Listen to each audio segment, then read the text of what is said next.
കരിപ്പൂർ സ്വർണ്ണക്കടത്ത് കേസിൽ അഡ്ജുഡിക്കേഷൻ നടപടികളിലേക്ക് കസ്റ്റംസ് കടക്കുകയാണ്. രണ്ടാം പ്രതി അർജുൻ ആയങ്കിയുടെ മൊഴി രേഖപ്പെടുത്തിയിട്ടുണ്ട്. 2.33 കിലോ സ്വർണം പിടികൂടിയ കേസിലാണ് കുറ്റപത്രത്തിന് മുൻപുള്ള നടപടികൾ കസ്റ്റംസ് പ്രിവന്റീവ് വിഭാഗം ആരംഭിച്ചത്.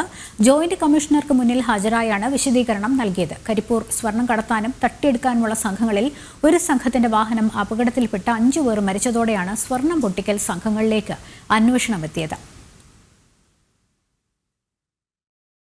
2021 ജൂൺ 21 പുലർച്ചെ രാമനാട്ടുകര ജംഗ്ഷന് സമീപമുണ്ടായ അപകടത്തിൽ പാലക്കാട് സ്വദേശികളായ 5 യുവാക്കൾ മരിച്ചിരുന്നു.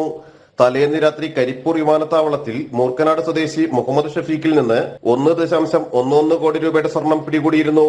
അപകടത്തെ തുടർന്നുള്ള വിശദമായ അന്വേഷണമാണ് സ്വർണ്ണക്കടത്ത് സംഘങ്ങളിലേക്കും പൊട്ടിക്കൽ സംഘങ്ങളിലേക്കും എത്തിച്ചത്. പോലീസ് അന്വേഷണത്തിനൊപ്പം കൊച്ചി കസ്റ്റംസ് പ്രിവന്റീവ് യൂണിറ്റും അന്വേഷണം ഏറ്റെടുക്കുകയായിരുന്നു.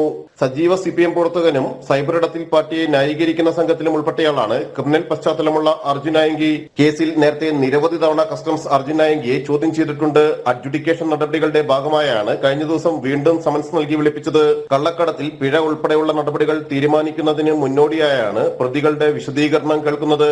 പ്രതികൾക്കും അവരുടെ അഭിഭാഷകർക്കും ഹാജരായി വിശദീകരണം നൽകാൻ അവസരമുണ്ട്. ചീഫ് കമ്മീഷണറാണ് പിഴത്തുക നിശ്ചയിക്കുക. ഇതോടൊപ്പം മറ്റ് ക്രിമിനൽ നടപടികൾ കോടതിയിൽ തുടരും. വൈകാതെ പ്രോസിക്യൂഷൻ കംപ്ലയിന്റ് കസ്റ്റംസ് പ്രിവന്റീവ് വിഭാഗം ഫയൽ ചെയ്യും.